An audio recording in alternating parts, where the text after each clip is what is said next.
항상 노래하는 이유, 항상 노래하는 이유, 항상 찬양하는 이유라고 해도 좋을 것 같습니다. 이런 제목으로 함께 은혜를 나누겠습니다. 여러분, 아이들 키워보셨죠? 자녀들이 왜 엄마 아빠를 좋아합니까?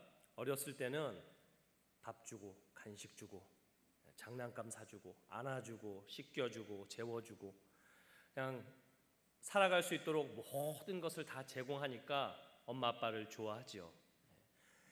그렇게 좋아해도 당장 해달라는 대로 하나만 안 해줘도 울고불고 난리를 치죠. 그런데 그런 아이가 철이 들면 달라집니다. 어떻게 달라집니까? 제가 지난번에 설교 시간에 잠깐 말씀드렸던 것처럼 저는 초등학교 4학년 때 철이 났습니다.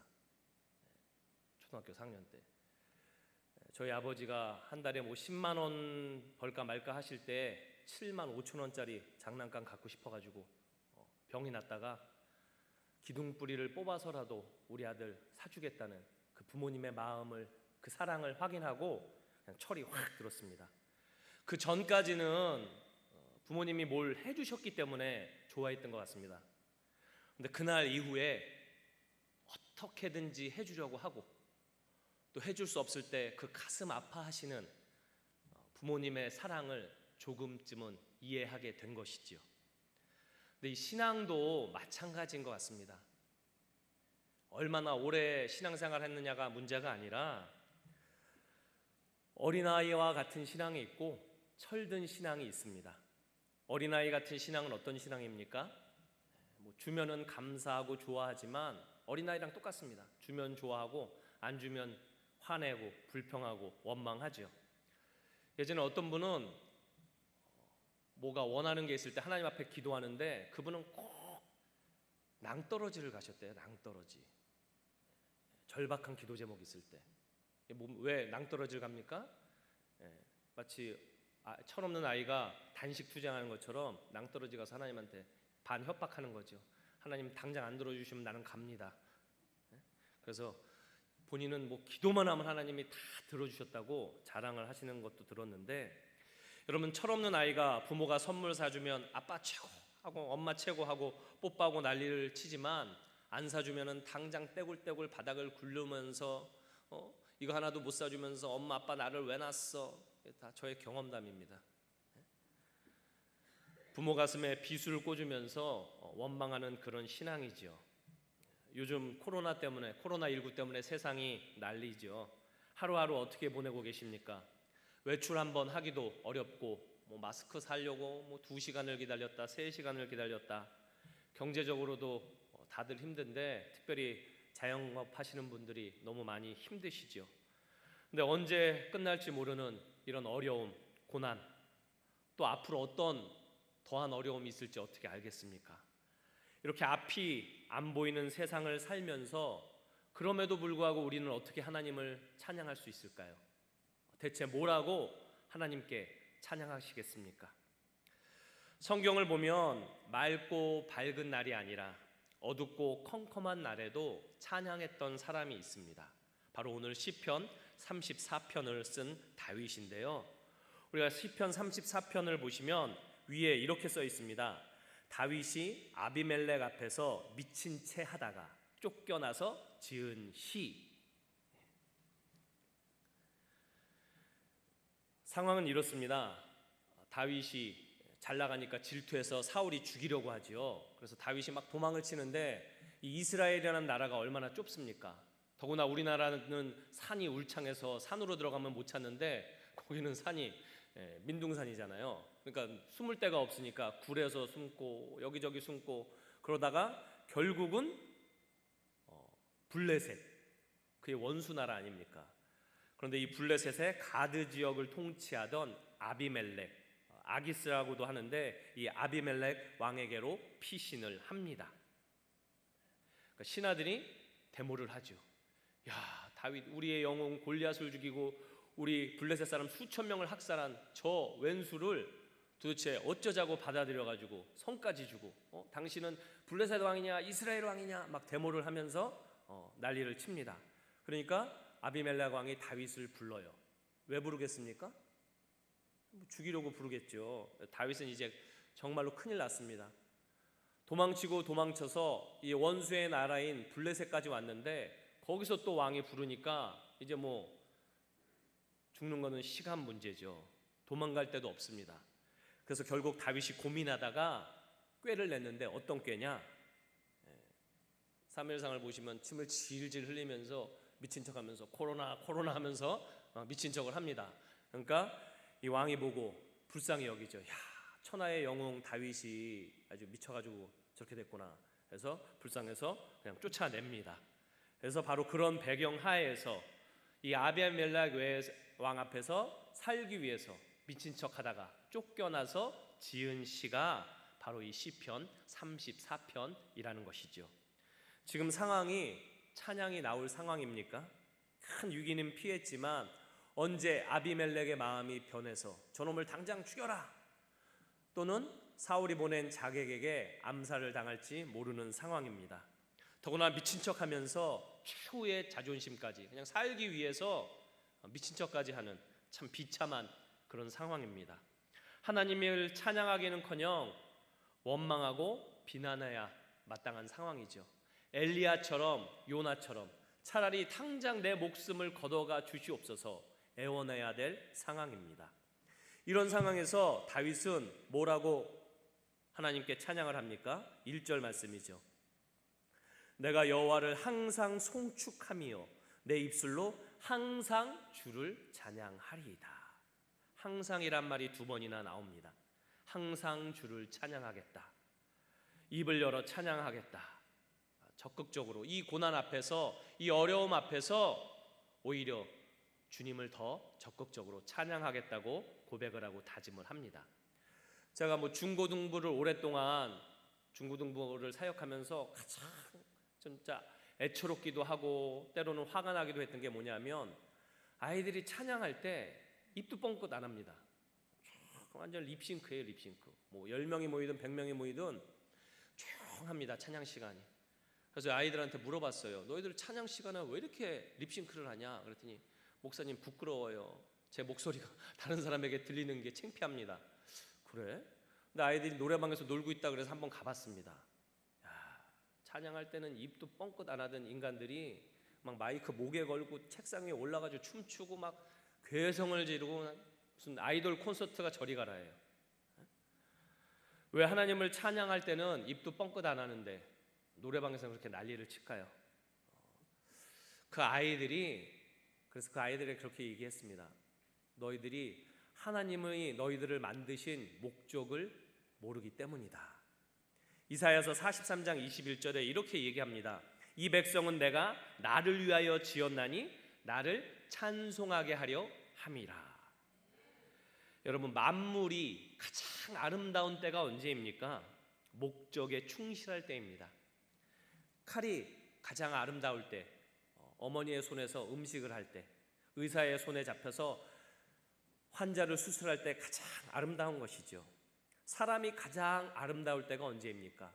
무슨 명품 옷으로 치장을 하고 가장 비싼 화장품으로 얼굴을 찍어 발랐을 때가 아니라 바로 상황과 환경에 관계없이 하나님을 찬양할 때 가장 아름답고 가장 행복한 것입니다. 잘 풀릴 때뿐 아니라 안 될 때, 성공했을 때뿐 아니라 망했을 때일지라도, 행복할 때일 뿐 아니라 다윗처럼 고난에 처해 있을지라도 우리가 항상 입을 열어 주님을 찬양하는 저와 여러분 될 수 있기를 바라겠습니다. 2절 말씀입니다. 내 영혼이 여호와를 자랑하리니 곤고한 자들이 이를 듣고 기뻐하리로다. 2절로 가면 이제 찬양에서 그치지 않고 자랑하겠다고 합니다. 여러분, 찬양이라는 것은 혼자서도 언제든지 할 수 있죠. 집에서도 하실 수 있고 화장실에서도 하실 수 있고 누워서도 할 수 있습니다. 혼자서도 얼마든지 찬양은 할 수 있는 것입니다. 그런데 자랑이라는 것은 혼자 할 수 없죠. 혼자 막 명품 시계 보면서 이 명품 시계 봐라 그러면 이상한 사람이죠. 우리 여자분들 남편이 그냥 다이아몬드 반지를 해줬다. 그럼 어떡합니까? 당장 전화하시죠. 김 집사님 나 좀 만나. 내가 맛있는 거 사줄게. 왜 만납니까? 자랑하려고 만나죠. 남자들도 뭐 자동차를 사고 뭐를 사면 자랑하지요. 근데 여러분, 지금까지 살면서 무엇이 가장 자랑스러우셨습니까? 무엇을 가장 자랑하며 살아오셨습니까? 요즘 표현의 자유가 강화되어서 예전에는 뭐 상상할 수 없었던 뭐 동성애자들조차도 막 그냥 퀴어 축제라고 해서 축제를 벌이면서 나 동성애자다 그러면서 자랑을 하지요. 지금 막 손깍지를 받지만 신천지나 하나님의 교회 그렇게 이단이다 사입이다 욕을 해도 우리 교주가 진짜 하나님이야, 참 목자야, 이긴 자야 그러면서 자랑을 합니다.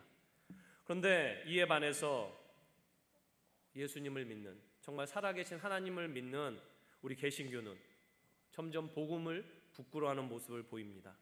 그래서 왜 전도하지 않냐, 왜 자랑하지 않냐 그러면 목사님 제 자랑할 게 있어요. 자랑을 하죠. 축복을 못 받아서요. 뭐 차는 낡고 몸은 병들고 집은 가난하고 자식들은 속썩이는데 뭘 자랑하겠습니까? 그래서 어떤 분들은 크리스찬은 반드시 성공해야 된다, 반드시 부자 돼야 된다, 부자 돼야 말빨이 생기지, 성공해야 자랑할 게 아니냐 이렇게도 말씀을 하시는데 정말 그렇습니까? 성공해야만, 부자 돼야만 하나님을 자랑할 수 있습니까? 오늘 다윗을 보십시오. 현실은 절망입니다. 미래도 암울합니다. 그럼에도 불구하고 그는 찬양하겠다고 이야기하고 심지어 자랑하겠다고 결단하는 것이죠. 만나는 사람들에게 자랑하겠다. 자랑할 게 하나도 없는데 대체 무엇을 자랑합니까? 여러분, 주위에 다윗 같은 사람이 있다면 뭐라고 충고를 하시겠습니까? 네 앞가림이나 잘해라 이 인간아. 본문 2절 말씀은 세상 사람들의 시각으로는 참 이해하기 어려운 장면입니다. 그러나 이것이야말로 진정으로 성숙한 신자의 고백인 것입니다. 초신자는 때문에 찬양합니다. 그러나 성숙한 신자는 그럼에도 불구하고 찬양하는 것이지요. 바울은 감옥에 갇혀서 빌립보서를 쓰면서 뭐라고 얘기합니까? 항상 기뻐하라. 감옥에 갇혀 있고 병들고 가난한 처지였지만 그는 빌립보 성도들에게 나는 감옥에 갇혀 있을지라도 내게 능력 주시는 자 안에서 나는 모든 것을 할 수 있다고 고백을 합니다. 우리는 흔히 성공해야만 자랑할 수 있다고 생각합니다. 그런데 우리가 성공을 자랑하면 사람들이 부러워할지 모르지만 우리가 가난 가운데 고난 가운데 자랑하면 세상 사람들은 감동받고 도전을 받는 것이지요. 다윗이나 바울이나 성경에 나오는 신앙의 선배들은 어떤 신앙을 소유한 사람들이었습니까? 하나님이 자신을 높이고 성공하게 만들었기 때문에 자랑한 것이 아니라 믿음 때문에 고난을 당하고 어려움을 당함에도 불구하고 자랑하는 사람들이었습니다. 혹시 하나님을 믿지만 여전히 어려움을 당하고 실패 가운데 있습니까? 고난 가운데 있습니까? 부끄러워하지 마십시오. 그럴 때일수록 오히려 하나님을 더 자랑하실 수 있기 바랍니다. 나의 성공, 나의 부귀영화가 아니라 오직 하나님만 높이고 자랑하십시오. 그때 곤고한 자가 기뻐하는 것입니다. 힘을 얻는 것입니다. 야, 저런 상황에서도 하나님을 자랑할 수 있구나. 용기와 소망을 얻는 것이지요. 우리가 다윗을 볼 때 그의 부와 성공만을 부러워할 것이 아니라 어떤 상황에서도 하나님을 찬양하고 자랑하는 이 태도, 이 믿음을 닮아야 될 줄 믿습니다. 그런데 우리가 고난 속에서도 찬양하고 자랑할 수 있는 원동력이 있습니다.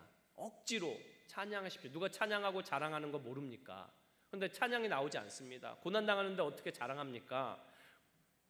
그런데 그런 고난 가운데 찬양할 수 있게 하는 원동력이 있습니다. 3절 말씀이죠. 나와 함께 여호와를 광대하시다 하며 함께 그의 이름을 높이세. 여호와의 광대하심입니다. 우리가 진짜 하나님을 자랑하려면 자랑해야지 최면을 거는 것이 아니라 하나님의 광대하심을 바라봐야 됩니다. 2명의 죄수가 있습니다. 감옥에 갇혔습니다. 한 사람은 컴컴한 감옥 밑에 진흙 땅바닥을 보면서 절망합니다. 저 진흙이 나의 인생이다. 내 인생도 저렇게 썩어 없어질 것이다. 절망하면서 하루하루 죽어갑니다. 그런데 똑같이 감옥에 갇혀 있는데 한 죄수는 저 높은 하늘에 밝게 빛나는 별을 바라봅니다. 지금 비록 내가 여기 갇혀 있지만 나는 언젠가 저 별처럼 빛날 거야. 문제를 바라보며 사는 인생에 어떻게 찬양과 감사가 있을 수 있겠습니까? 늘 탄식과 원망과 불평뿐입니다. 그러나 하나님을 바라보는 인생은 높은 산이건 넓은 들이건 궁궐이든 초막이든 항상 찬양하고 감사하며 살 수 있는 것이죠. 경남 거창에 거제고등학교라는 학교가 있습니다. 거창고등학교라는 고등학교가 있습니다. 근데 지금은 돌아가셨지만 그 학교에 전영창 교장 선생님이 계셨습니다. 이분은 50년대 미국에 유학을 가셔서 신학 박사 학위를 따고, 지금이야 뭐 박사가 너무나 많지만 그 당시에는 박사 학위 받자마자 한국에 있는 신학교에서 서로 전화 와서 우리 학교 좀 오시라고 부학장으로 다 모시려고. 그런데 그 좋은 자리 다 물리치고 아무도 가지 않는 부도나기 직전에, 지금도 거창이 얼마나 멀고 외진 동네입니까? 50년대에 그 산골 학교를 가서 내가 이 산골 학교에 몇 명 안 되는 학생들을 하나님의 복음으로 가르치고 하나님의 리더로 세워야 되겠다는 결심을 하고 그 학교를 가셨어요. 근데 경제적으로 너무 어려워요. 부도나기 직전입니다. 그래서 생명을 걸고 기도했는데 너무 힘들고 부도나기 직전이 됐습니다. 그래서 이불 하나 달랑 가지고 그 산 뒤속에 굴에 들어가서 일주일 동안 금식을 하셨다고 합니다. 얼마나 열심히 기도를 하셨는지 일주일 내내 정말 생명을 걸고, 하나님, 제가 제 명예를 위해서도 아니고 좋은 직장 다 거부하고 이 시골에서 하나님의 사람 키우기 위해서 이렇게 애쓰는데 제발 좀 도와주십시오. 어떻게 됐겠습니까? 일주일을 기도했으면 하나님이 영창아 내가 1억을 주겠다 뭐 이런 응답이 있어야 되는데 일주일 내내 쥐새끼들만 왔다 갔다 하면서 찍찍찍찍찍 되더라고. 그래서 그분이 성깔이 있으셔가지고 열이 받아가지고 일주일 딱 하고 내려오시면서 하나님이 없다, 확실히 없다, 이번 기회에 깨달았다 그러면서 내 전 재산 팔아서 신문에다가 광고 내야 되겠다, 하나님 없으니까 절대 속지 마라 광고 내려고 내려오신다고 합니다. 근데 내려오시는데 마침 저녁놀이 막 지는 거예요. 근데 산속에 밤에 저녁놀이 얼마나 예쁩니까? 그러니까 내려오시다가 잠시 저녁놀이를 보면서 신음소리, 너무 아름답다. 근데 그때 깨달음이 팍 오셨대요. 야, 아름다운 그림을 보면 화가를 볼 수 없어도 그 화가가 있다는 것을 알 수 있지 않는가? 그런데 이렇게 아름다운 자연을 누가 만드셨을 것인가? 하나님이 만드시지 않았는가? 근데 나는 하나님이 단순히 내 기도, 그 돈 좀 달라는 기도 안 드렸다고, 안 들어주셨다고, 하나님 없다고 원망했구나.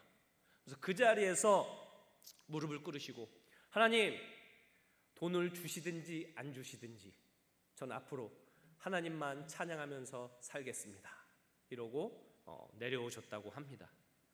그리고 내려오시니까 정말로 며칠 뒤에 기적같이 그 경제적인 어려움이 해결되고 그 이후로 수많은 크리스찬 리더들을 키우는, 그래서 김영삼 정부 때는 신지식인 학교로 선정되어서 상도 받고 그때 아주 유명해졌죠.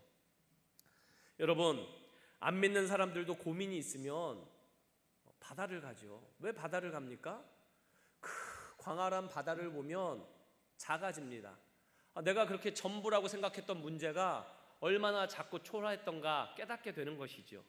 하물며 우리는 바다가 아니라 바다를 만드신 하나님을 바라보는 사람입니다.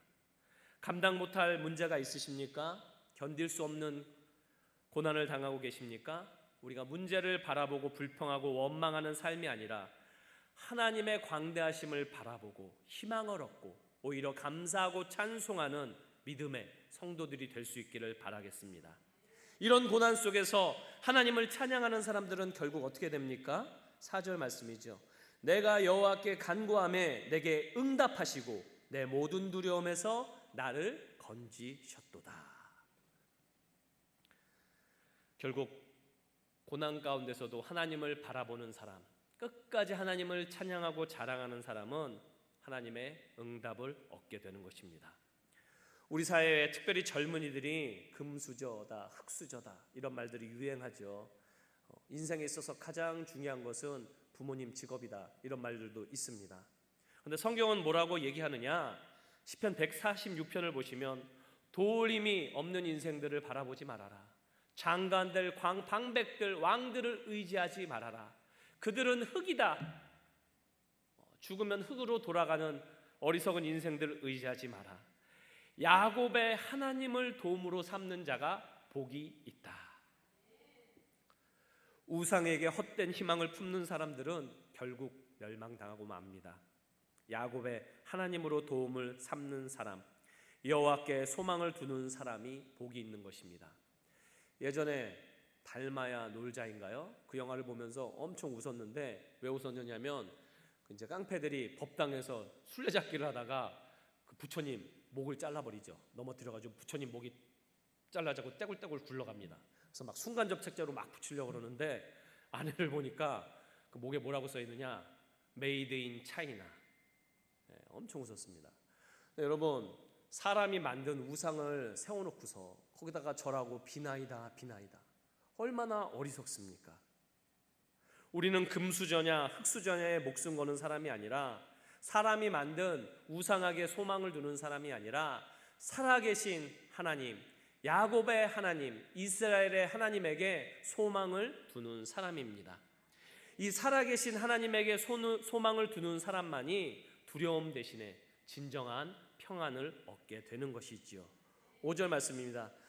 그들이 주를 앙망하고 광채를 내었으니 그들의 얼굴은 부끄럽지 아니하리로다. 고난 속에서 문제가 아니라 하나님을 바라보는 자는 광채를 얻는다는 것이지요. 많은 분들이 뱃살 때문에 고민을 하십니다. 옆에 계시면 한번 만져보세요. 남의 거 만지면 안 되니까 내 뱃살을 만져보십시오. 근데 뱃살보다 더 우리가 고민해야 될 것이 있습니다. 특별히 하나님을 믿는 사람, 거울을 보시고 내 얼굴에 혹시 짜증살이 있지 않은가, 심술살이 있지 않은가. 여러분, 하나님을 믿는데 부끄러운 것은 평생 믿었는데, 어떻게 하나님을 평생 믿고 하나님을 바라봤는데 얼굴에 근심과 걱정이 있을 수 있습니까? 어떻게 얼굴에 심술살이 있을 수 있습니까? 빛이신 하나님을 바라보는 사람들은 얼굴에 근심과 괴로움, 눈물과 아픔이 아니라 하나님의 빛이 빛나게 될 줄 믿습니다. 사랑에 빠지면 예뻐진다고 하지요. 왜 예뻐집니까? 사람만 봐도, 사람만 사랑해도 근심과 걱정은 사라지고 얼굴이 예뻐지는데, 하물며 하나님을 바라보고 그분을 사랑하는 사람의 얼굴이 어떻게 심술이 가득하고 짜증이 가득할 수 있겠습니까? 우리가 하나님을 만난 증거, 내가 정말 하나님과 교제하고 있다는 증거가 무엇입니까? 바로 빛나는 얼굴인 것입니다. 두려움 가득한 얼굴이 아니라 하나님이 주신 평안함이 넘치는 얼굴.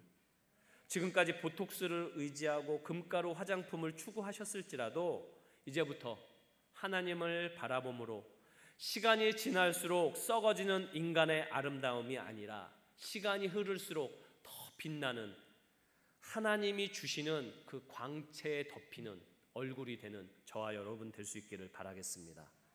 6절과 7절 말씀입니다.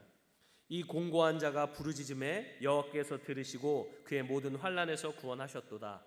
여호와의 천사가 주를 경외하는 자를 둘러 진치고 그들을 건지시는도다. 여러분, 세상 사람들과 크리스찬이 어떤 차이가 있습니까?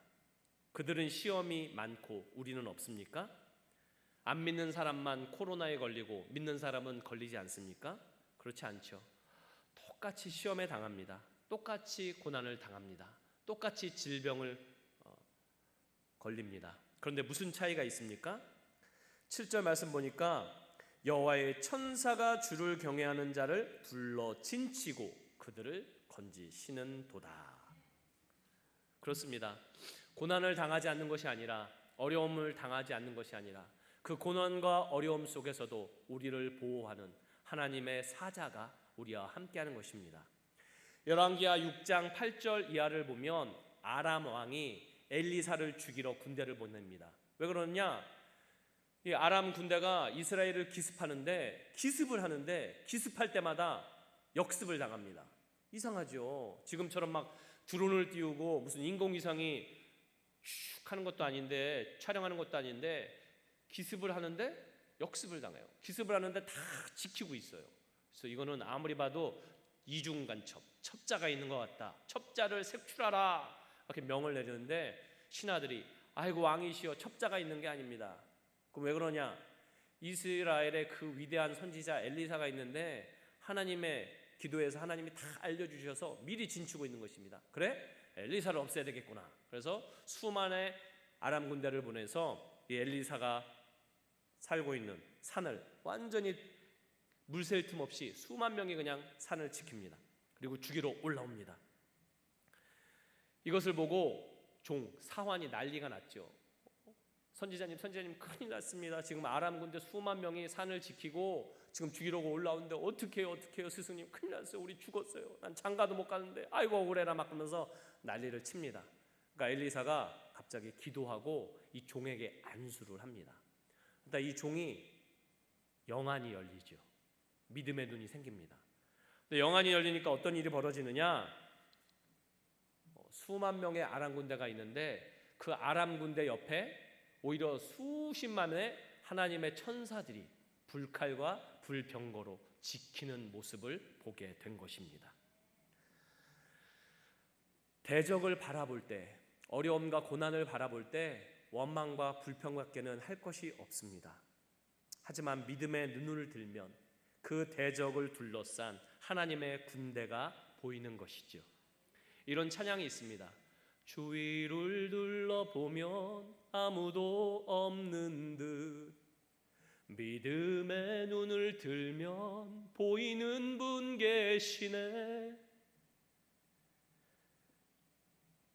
우리는 세상 사람들은 불평과 원망을 토해내는 상황에서 어떻게 감사와 찬양을 할 수 있습니까? 바로 믿음의 눈을 들 수 있기 때문입니다.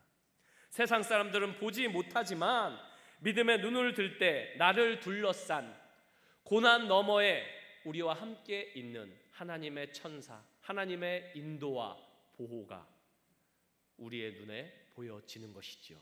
그때 우리는 찬양하게 되는 것입니다. 자랑하게 되는 것입니다.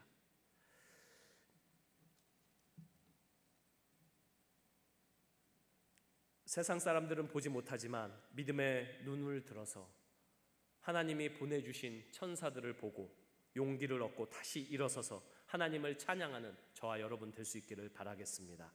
8절 9절 말씀입니다. 너희는 여호와의 선하심을 맛보아 알지어다. 그에게 피하는 자는 복이 있도다. 너희 성도들아 여호와를 경외하라. 그를 경외하는 자에게는 부족함이 없도다. 우리가 아주 익숙한 말씀이 나오죠. 여호와의 선하심을 맛보아 알지어다. 요즘 이 코로나 사태로 인해서 종교계가 엄청난 도전 또 변화에 직면해 있습니다. 정말로 사상 초유의 예배 중단까지, 천주교는 200년 역사상 처음으로 미사를 완전히 중단했고 또 절들도 다, 불교도 다 중단을 했고 우리 개신교도 상당수의 교회가 중단을 하고 있습니다. 생명보다 중요시하던 주일 예배가 중단되었고 이 사태가 또 언제까지 이어질지 모르죠. 그런데 안타까운 일이지만 오히려 저는 전화위복의 기회가 될 수 있다고 생각합니다. 왜 그렇습니까? 지금까지 많은 분들이 예배 참석하고 헌금하고 주일날 하루 봉사하는 것이 신앙생활의 전부인 것처럼 생활해 왔습니다.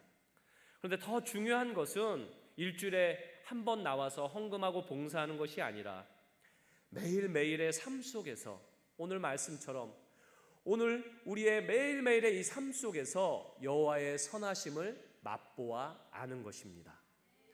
지금까지 교회에만 의존해서 신앙생활을 하셨다면 이제 집에서도 말씀을 묵상하고 하나님 앞에서 기도하고 누가 떠먹여주는 신앙이 아니라 와라 해서 전화해서 오는 신앙이 아니라 내 스스로 찾아서 하는 능동적인 신앙생활로 바뀐다면 이번 기회를 통해서 한국교회는 더욱더 성숙하게 될 줄을 믿습니다.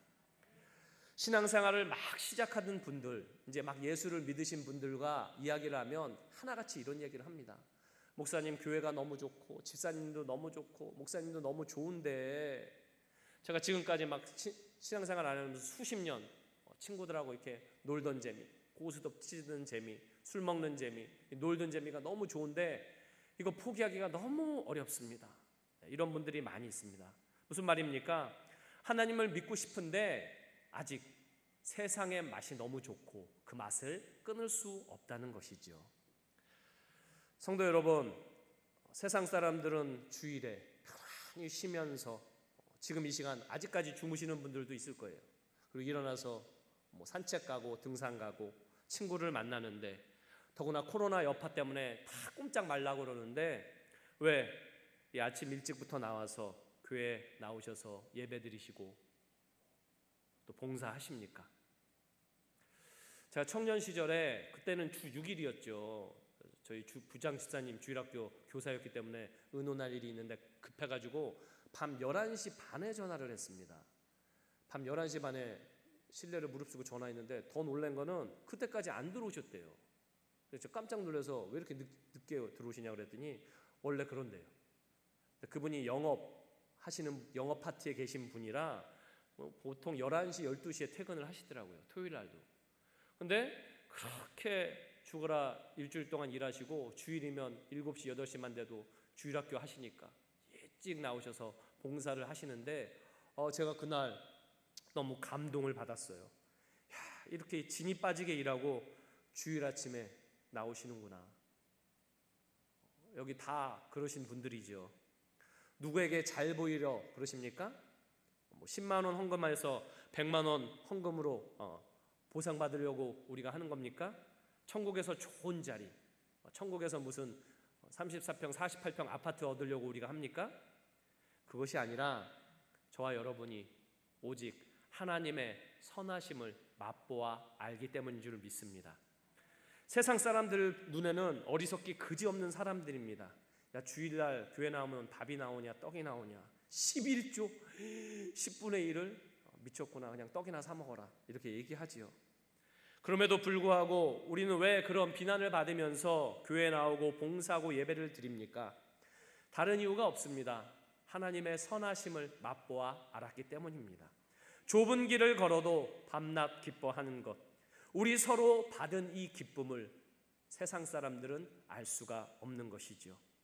세상의 맛에 빠져 허우적대는 것이 아니라 월요일부터 토요일까지는 세상의 맛에 빠져서 살다가 주일날 하루 딸랑 나와서 그저 하나님의 선하심을 잠깐 맛보는 것이 아니라 일주일 내내 비록 세상을 살아가지만 그 세상 속에서 하나님의 선하심을 맛보는 것, 그것이 진정한 신앙이고, 그럴 때 우리는 하나님을 참으로 찬양할 수 있게 되는 줄을 믿습니다. 하나님의 선하심을 맛보는 방법이 무엇입니까? 여러분, 언제 기도가 가장 뜨겁습니까? 언제 찬양하면 눈물이 납니까? 언제 정말로 말씀이 송이꿀보다 답니까? 편안할 때는 찬양에 힘이 없습니다. 기도도 짧게 끝납니다.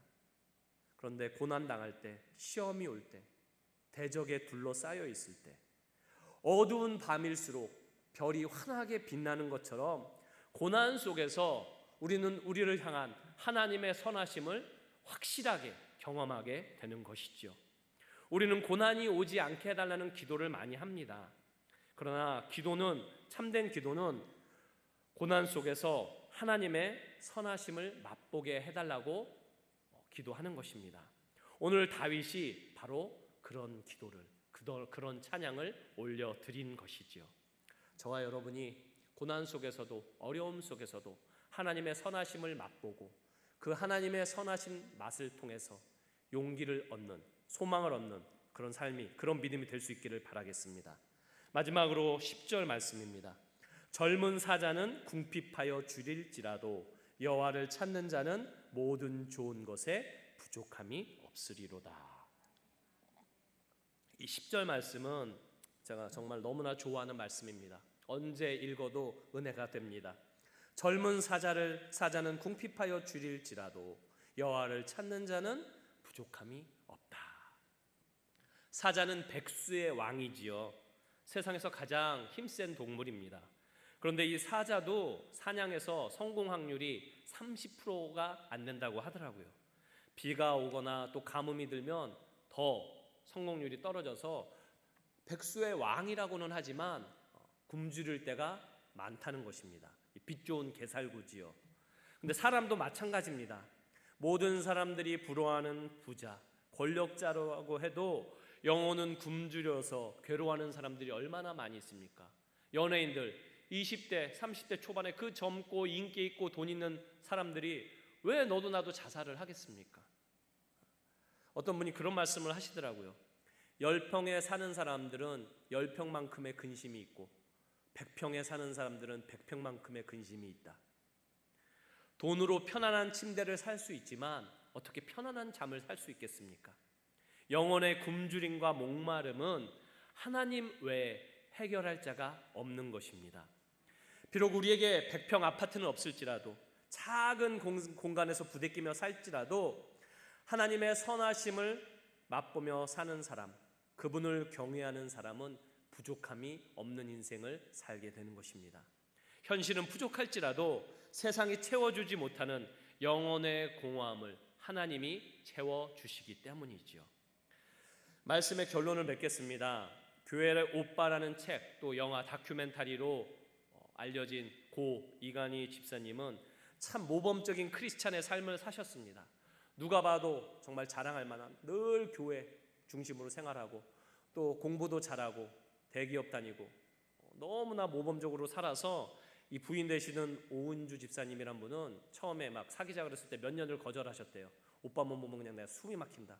왜 맨날 그냥 예수만 얘기하냐. 맨날 교회밖에 없냐.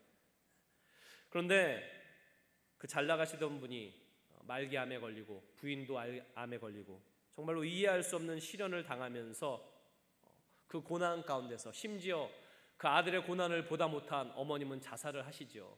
너무 괴로워서. 근데 이 시련 속에서도 단 한마디의 원망과 불평 없이 찬양하고 감사하는 삶을 사셨습니다. 사람들이 질문을 했습니다. 어떻게 그럴 수 있습니까? 근데 이분이 그런 말씀을 하셨죠. 하나님은 눈부신 삶을 사는 사람을 증거로 삼으시기도 하지만 고통 속에서 주님을 놓지 않는 사람을 증인으로 삼으신다. 여러분 깨 아시죠? 깨? 참깨, 들깨 볶으면 고소한 향기가 납니다. 가만히 있으면 잘 몰라요. 근데 볶으면 고소한 향기가 나죠. 쥐어짜면 맛있는 기름이 흘러나옵니다. 바로 이 깨처럼 하나님을 믿는 사람은 들볶이면 들볶일수록 고난을 당하면 당할수록 더 예수의 향기와 맛이 우러나오는 사람인 줄 믿습니다. 예수의 향기와 맛이 무엇입니까? 바로 찬양과 감사 아니겠습니까? 오늘 우리가 본 시편은 시편 34편뿐 아니라 다윗의 이 모든 시편 말씀은 부귀영화를 누리던 왕궁이 아니라 고난을 당하던 광야에서 쓰여졌습니다. 고난 속에서 다윗은 원망과 불평으로 인생을 낭비한 것이 아니라 찬양과 감사로 하나님을 높여드렸습니다. 하나님을 믿는다고 말하는 우리의 삶은 어떻습니까? 다 내 힘으로 산 것 같고 내가 이룬 것 같고 내가 잘나서 여기까지 온 것 같지만 뒤돌아보면 어느 것 하나 하나님의 손길이 미치지 않은 곳이 없습니다. 항상 우리 앞은 절벽이지만 뒤를 돌아보면 하나님이 인도하셨고 보호해 주신 꽃길임을 발견하게 되는 것이지요. 2020년 요즘 우리를 둘러싼 환경이 우리의 믿음의 뿌리부터 흔들고 있습니다. 세상을 보면 찬양이 아니라 원망과 탄식이 흘러나옵니다. 하지만 이 순간이 이 어려움과 고통의 자리가 바로 우리의 믿음이 드러나는 곳인 줄 믿습니다. 광야인 줄을 믿습니다. 믿음의 눈을 드시기 바랍니다. 환경 넘어 상황 넘어 우리의 삶 가운데 부족함이 없게 하신 하나님을 바라보고 그 광대하심을 바라보고 고난 속에서 오히려 더 깊은 감사와 찬양을 올려드림으로 하나님이 어디 있냐고 질문하는 사람들에게 증인으로 살아가는 저와 여러분 될 수 있기를 바라겠습니다. 기도하겠습니다. 사랑의 하나님, 코로나19가 우리의 60뿐 아니라 믿음을 시험하고 있습니다. 사람들은 교회를 비웃고 성도를 비웃고 하나님마저 비웃고 있고 언제 끝날지 모르는 고난 속에서 많은 성도들이 힘을 잃고 탄식합니다. 하지만 고난의 먹구름 위에도 하나님의 사랑은 여전히 빛나고 있음을 믿습니다.